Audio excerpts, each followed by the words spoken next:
দর্শক, সোনালী ব্যাংকের বার্ষিক সম্মেলনে এই মুহূর্তে কথা বলছেন গভর্নর আহসান এইচ মনসুর। আমরা সরাসরি চলে যাচ্ছি সেখানে। মনে করি যদি আমরা পরিবর্তনগুলো নিয়ে আসতে পারি, সাথে দায়বদ্ধতা সৃষ্টি করতে পারি, সোনালী ব্যাংকের অবস্থান সবসময় শেকড়েও থাকবে, শিখরেও যাবে। সোনালী ব্যাংক এবং তার উত্তরসূরি সবসময়ই এই অবস্থায় ছিল এবং সেই অবস্থাটা ধরে রাখতে হবে। আগামীতে আরও বড় হতে হবে। বড় হওয়ার সম্ভাবনাটা আপনাদের আছে। আপনারা এই বছর দেখিয়েছেন যে ভালো করা সম্ভব, অনেক অনেক প্রতিকূলতার মধ্যেও।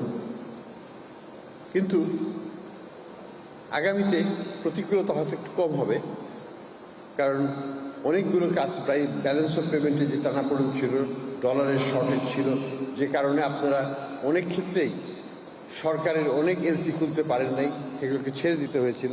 সেগুলোকে আপনারা ধরে রাখতে পারবেন। আপনাদের ফোকাসটা একটু বাড়াতে হবে কোথায়? রেমিটেন্সের ক্ষেত্রে রেমিটেন্স বাড়াতে হবে।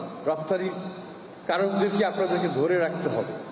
তা না হলে পরে ফরেন এক্সচেঞ্জের ফ্লোটা আপনাদের কাছে আসবে না। যে কারণে আমাদেরকে যখন ফরেন এক্সচেঞ্জ ক্রাইসিস ছিল, তখন অন্য ব্যাংক থেকে আমাদেরকে টাকা নিয়ে আপনাদের কাছে দিতে হয়েছে, কারণ সরকারের ডিমান্ডটা আপনারা মিট করতে পারছিলেন না। এবং অনেক ক্ষেত্রে ক্লায়েন্টকে আপনাদেরকে বলতে হয়েছে যে আপনারা এখন বেসরকারি ব্যাংকে যেয়ে সেখান থেকে ডলারটা কিনেন। কাজে আপনাদেরকে এখানে দুটো জায়গায় নজরটা একটু বাড়াতে হবে। সেটা হচ্ছে ফরেন এক্সচেঞ্জের ক্ষেত্রে রেমিটেন্সের প্রবাহ আরও কীভাবে বৃদ্ধি করা যায়, এই কম্পিটিশনের আরও একটু শক্তিশালী অবস্থানে থাকা উচিত বলে আমি মনে করি।